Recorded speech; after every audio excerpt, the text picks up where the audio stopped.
Hello बच्चों, कैसे हो? Very very good morning to all of you. आज मैं एक न्यू टॉपिक मैं न्यू टॉपिक पे आ रहा हूं, जिस टॉपिक का नाम है इन इक्वेशन। तो मैं इन इक्वेशन के बारे में सबसे पहले इसका बेसिक थीम बताना चाहता हूं कि आखिर इन इक्वेशन होता क्या है। कि सबसे पहले आपको ग्रेटर देन, लेस देन, इसके बीच का रिलेशन आपको पता होना चाहिए। जब इसके बीच का बेसिक यदि आपको पता है तो आप इन इक्वेशन समझ गए। जैसे सपोज दैट मैंने लिख दिया 3 इज ग्रेटर देन 2, बराबर है। तो ये जो ग्रेटर देन का जो सिंबल दिया हो ना, this is the symbol of in equation. तो आपको ये बात समझ में आ रहा होगा। तो फिर ये सिंबल तो चार तरीके का सिंबल है। कौन कौन सा? एक ग्रेटर देन हो गया, एक ग्रेटर देन इक्वल टू हो जाएगा, एक लेस देन हो जाएगा और एक लेस देन इक्वल टू हो जाएगा। तो बात बिल्कुल सही है कि जब कभी भी ये चार सिंबल को यूज करके, यदि कहने का मतलब कि चारों सिंबल कहीं भी यूज हुआ तो उस तरह के इक्वेशन को अपन इन इक्वेशन बोल लेते हैं। अब आपको इसमें समझना है कि इन इक्वेशन के लिए लगे तो आप इसमें आप लिख लीजिएगा। इन इक्वेशन आप हेडिंग दे करके लिख लीजिए। Right on which involves greater than का सिंबल दीजिएगा ऐसा, which involve greater than comma greater than equal to comma less than equal to, which involves this are the in equation। अब जैसे कि मैंने एग्जांपल में यहां पे लिख रहा हूं, एग्जांपल में इस तरह से रहेगा कि कभी x इज ग्रेटर देन 3 रहेगा। आप लिख सकते हो 2x minus 4 is greater than कितना 5, ऐसा भी हो सकता है। This and this as on. And next one आप लिख सकते हैं 2 minus x plus 7 is less than 13, ऐसा भी लिख सकते हैं। यानी ये भी इसके इन इक्वेशन है। यानी कहने का मतलब कि ये जो सिंबल आपको दिख रहा है ना, greater than, less than, this all are in equation. अब मैं इससे बात करता हूं, जनरल तरीके से बात करता हूं कि आखिर इसके टाइप्स, कितने सारे टाइप्स होते हैं। एक टाइप जानने से पहले मैं सबसे पहले इसके प्रॉपर्टी पे आएंगे कि आखिर इसकी प्रॉपर्टी क्या होता है। मैं एक तरफ कुछ प्रॉपर्टीज में लिखना चाह रहा हूं, देखिएगा प्रॉपर्टीज। मैं एक सिंपल सा एग्जांपल लेके सारे प्रॉपर्टी वन बाय वन मैं आपको बता दूंगा। जैसा कि इसमें 2 नंबर की मैंने बात किया था कि a और b, 2 नंबर की बात किया था, a is less then b, ऐसा होगा। जो इन इक्वेशन है, इन इक्वलिटीज आपका a is less then b, मैंने जब इससे पहले में बात किया था, इंटरवल में मैंने बात किया था, तो ये पॉइंट हमने कंसिडर किए थे। आज मैं वही बात कर रहा हूं प्रॉपर्टी में, मैं लिखते जाऊंगा। इधर मैं एग्जांपल के थ्रू मैं आपको समझाना चाह रहा हूं कि नंबर 1 एग्जांपल, जैसा कि मैंने 3 ग्रेटर देन 2 रख दिया। क्या रख दिया मैंने? 3 ग्रेटर देन 2। जैसा कि मैंने यहां भी लिख रहा हूं a लेस देन b के लिए 2 नंबर a एंड b है अपने पास, ऐसा है, तो मैंने इस तरह से लिख दिया।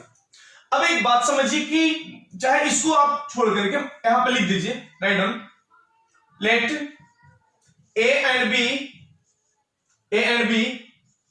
be the two real numbers where a is greater than b। मैं मान रहा हूं, अपनी मर्जी है, मैंने कंसीडर कर लिया a is greater than b। 2 number मैंने मान लिया a is greater than b। अब उसी बेस पे मैंने एक एग्जांपल भी इधर मान लिया कि 3 is greater than 2 मैंने मान लिया। अब आपको प्रॉपर्टी नंबर 1 पे मैं ला रहा हूं, सुनिएगा। यदि इसमें कोई भी कांस्टेंट की बात कर रहा हूं मैं, यदि एनी कांस्टेंट ऐड करता हूं दोनों साइड में, तो आपको ये बात ध्यान रखना कि इन इक्वेशन के साइन पे कुछ इफेक्ट पड़ेगा या नहीं पड़ेगा। अपन चेक करते हैं, लेट अस चेक। यदि मैंने कोई कांस्टेंट 5 ऐड कर लिया, 5 ही नहीं, एनी कांस्टेंट आप ऐड कर सकते हो, तो 2 + 5 यानी कहने का मतलब 8 बन जाएगा और ये कितना 7 बन जाएगा।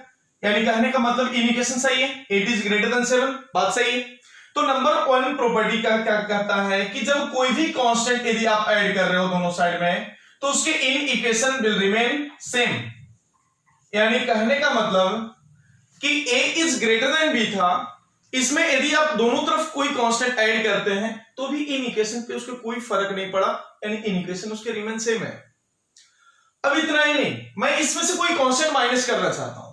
लेट अस एज्यूम कि मैंने -5 ही कर लिया इसको, तो 3 - 5 ग्रेटर देन 2 - 5 लिख के देखता हूं क्या ये सही है गलत है, आपसे मैं पूछूंगा। तो 3 - 5 दैट इज द -2 और दैट इज द -3। अब आप मुझे बताइए -2 बड़ा है या -3 बड़ा है? तो जवाब आपका सही होगा, -2 बड़ा है।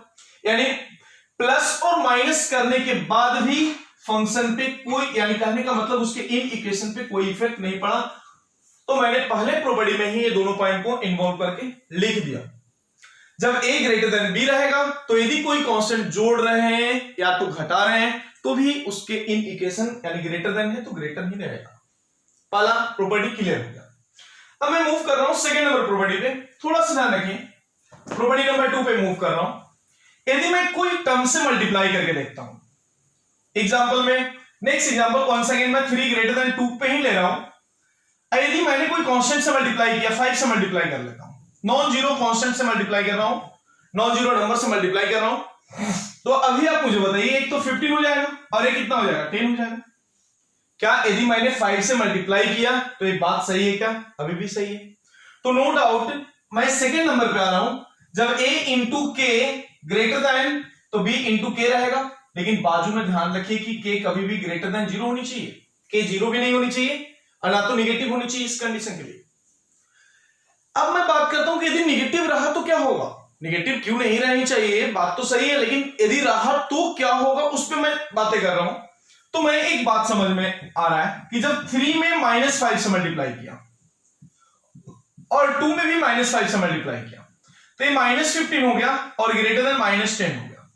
क्या अब ये सही है? क्या आपसे पूछा जाएगा क्या -15 बड़ा है क्या -10 से? नहीं, गलत हो जाएगा। अब एक तो स्टेटमेंट गलत है, तो इस स्टेटमेंट गलत को सही करने के लिए यदि इन इक्वेशन के साइन बदल दूं तब जाके इन इक्वेशन सही हो जाएगा। तो रूल नंबर 3 में आपको बोला जाएगा कि जब a इंटू के कर रहे हैं आप, बराबर है, is less then b into के, कब हो जाएगा? जब k लेस देन 0 होगा। यानी कहने का मतलब बहुत सिंपल तौर पे एक प्रॉपर्टी को समझना, और बहुत इंपॉर्टेंट प्रॉपर्टी है।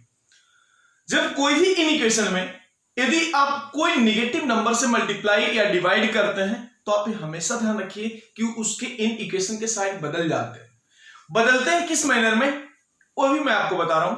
जब वो ग्रेटर देन होगा तो बदल जाएगा लेस देन में, और जब लेस देन होगा तो ग्रेटर देन में बदल जाएगा। यदि ग्रेटर देन इक्वल टू हुआ तो लेस देन इक्वल टू आ जाएगा, और यदि लेस देन इक्वल टू हुआ तो ग्रेटर देन इक्वल टू आ जाएगा। That's it.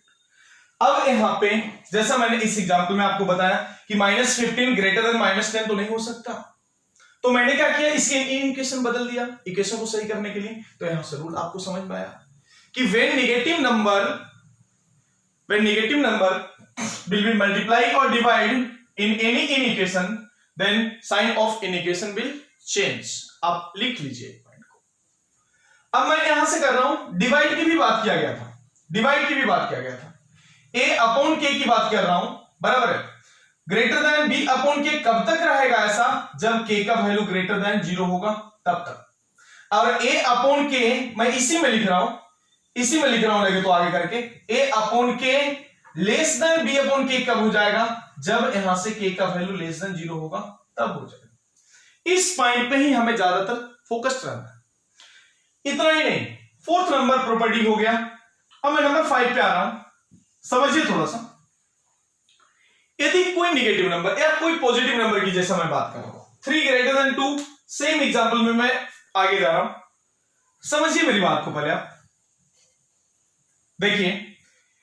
यदि मैंने इस नंबर में यदि स्क्वायर कर लेता हूं, स्क्वायरिंग बोथ साइड कर लेता हूं, तो अभी आप मुझे बताइए स्क्वायरिंग कर रहा हूं तो एक 9 हो जाएगा और ग्रेटर देन 4 हो जाएगा। बात तो सही है स्क्वायर करने के बाद। जब a is greater than b है तो यदि आप स्क्वायर करोगे तो आपको ये बात समझ में आनी चाहिए क्या है, जब आप स्क्वायर करोगे तो रिजल्ट क्या आना चाहिए आपको, इसमें एक डायरेक्टली कितना इक्वेशन सेम है। लेकिन एक बात मैं आपसे और भी करना चाह रहा हूं, ये तो सही है मान लिया मैंने, एक बात और भी, -2 बड़ा है कंपेयर देन -3 से, मैंने ऐसा लिख दिया, लेट अस एज्यूम, मैंने एक एग्जांपल लिख रहा हूं इसमें। अब यदि मैं इसको स्क्वायर करता हूं तो ये देखिए ना 4 बन जाएगा, ग्रेटर देन ए 9 हो जाएगा। क्या है सही है? नहीं, गलत है। तो गलत को सही करने के लिए ही तो प्रॉपर्टी का यूज होता है। तो इसके लिए हमें क्या होगा, इक्वेशन बदल जाता है। इसमें इक्वेशन बदला और इसमें इक्वेशन नहीं बदला। तो कभी भी ध्यान रखिए कि नेगेटिव नंबर से यदि अपन डिवाइड करेंगे तो इंडिकेशन डायरेक्टली बदल जाएगा। आपको बस रिमार्क में इतना ही इसमें लिखना है, लगे तो आप इसके लिए नोट पॉइंट आप लिख दीजिएगा वहां पे। If any negative number is multiply और divide in equation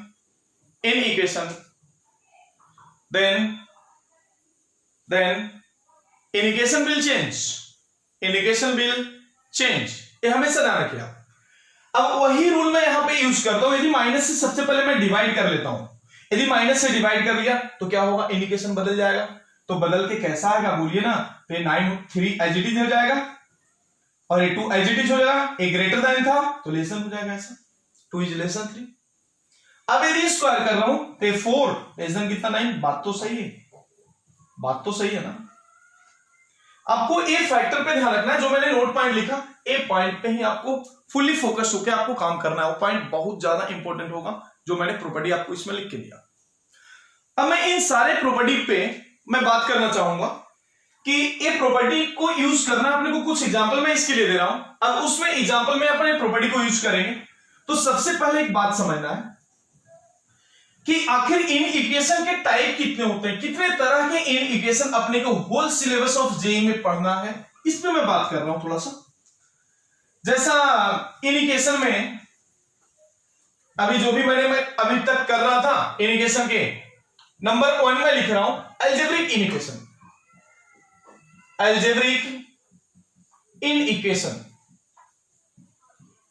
in equation या इन इक्वलिटीज भी कहीं कहीं बोला जाता है। Next one trigonometric in equation, trigonometric in equation की बात किया मैंने, trigonometric in equation. And third one is the logarithmic in equation, logarithmic in equation. अब जैसे जैसे अपन टॉपिक की तरफ आगे बढ़ते जाएंगे अपन इन इक्वेशन के बारे में भी अपन जानते जाएंगे और देखते जाएंगे। तो सबसे पहले मैं बात करता हूं थोड़ा सा कुछ एग्जांपल मैं आपको अलजेब्रिक इन इक्वेशन का मैं आपको बताना चाहता हूं कि आखिर अलजेब्रिक इन इक्वेशन होता क्या है, कैसे अपन इसको बनाते हैं। तो थोड़ा सा मैं इस पे बात करूंगा, अभी जस्ट मैं बात करूंगा।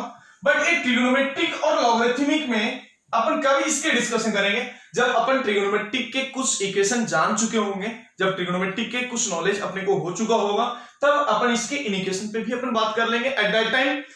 और लॉगरिथम जो चैप्टर्स है अपना 11th के जो चैप्टर है लॉगरिथम, तो उसमें भी अपन इसका इन इक्वेशन वहीं पे अपन देख लेंगे, क्योंकि अभी हमें इसके बारे में कुछ भी पता नहीं कि क्या होता है लॉगरिथम और क्या होता है ट्रिगोनोमेट्री। इसके बारे में अभी टिल नाउ हमें पता नहीं है। जिसके बारे में थोड़ा बहुत पता है मैं उसके लिए कुछ एग्जांपल मैं आपको भी यहाँ पे दे रहा हूं। जैसा एग्जांपल अलजेब्रिक इन इक्वेशन पे मैं कुछ एग्जांपल दे रहा हूं। यदि मैंने लिख दिया x ग्रेटर देन 3 लिख दिया, तो आपका जवाब यहां से क्या होना चाहिए, यानी x के वैल्यू क्या होगा, आंसर क्या होगा। सिंपल ना, x ग्रेटर देन 3 यानी कहने का मतलब कि नंबर लाइन पे 3 को इंडिकेट कर लो ना। ग्रेटर देन की बात किया जा रहा है तो माइनस इंफिनिटी से प्लस इंफिनिटी की तरफ इधर जाएगा ये टर्म। 3 को लेना है क्या, तो नहीं लेना है क्योंकि इंक्लूड नहीं किया हुआ है यहां पे। तो क्या होगा रिजल्ट, x बिलोंग्स टू 3 से लेकर के infinity, this are the answer. अब मैं बात कर रहा हूं, बहुत सिंपल सी बात कर रहा हूं। जब x ऐसा लिख दिया x प्लस 4 लेस देन 5 कर लिया, आपको x का वैल्यू निकालना है।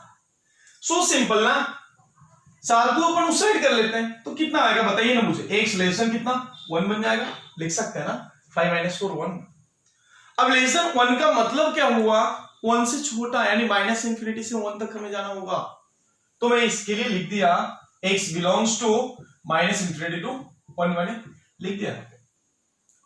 अब इतना ही नहीं, और भी कुछ दे रहा हूं एग्जांपल, मैंने कुछ लिनियर में और भी दे रहा हूं मैं।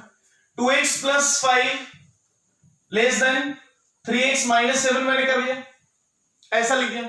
आपको x का वैल्यू लिखना है या x का रीजन लिखना है, इंटरवल लिखना है उसका, क्या करेंगे अपन, सो सिंपल। x को मैं एक साइड लेके जाना चाह रहा हूं, तो 2x को यदि मैंने इधर लेके गया तो 3x माइनस 2x हो जाएगा, और माइनस 7 को इधर लाया तो 7 बन जाएगा। तो मैं लिख रहा हूं 7 plus 5 is less then 3x minus कितना 2x बन जाएगा, यानी 12 लेस देन कितना x हो जाएगा। यानी इसको आप सीधा करके लिखना चाहो तो x इज ग्रेटर देन 12 हो जाएगा ना। अरे बोलिए, x ग्रेटर देन 12 बनेगा। अब बताइए मुझे कितना बनेगा x ग्रेटर देन 12 का मतलब क्या, x का वैल्यू 12 से बड़ा होगा और कहां तक जाएगा, इंफिनिटी तक जाएगा, जो कि मैंने आपको इसमें इंडिकेशन में बताया। और इस तरह के जो इंडिकेशन होते हैं ना उसको अपन लीनियर इंडिकेशन बोल लेते हैं। बहुत सिंपल सी बात होता है, लीनियर इंडिकेशन बोल देते हैं। अब मैं आपको थोड़ा सा इसमें और भी कुछ बताना चाह रहा हूं। यदि सपोज दैट नंबर 4 में यदि ऐसा होता 3/x+2 ग्रेटर देन 7 होता, क्या किए होते अपन इसमें, क्या किए होते? सबसे पहले इसमें एक बात आपको समझ में आना चाहिए कि कभी भी डिनोमिनेटर जीरो नहीं होता है।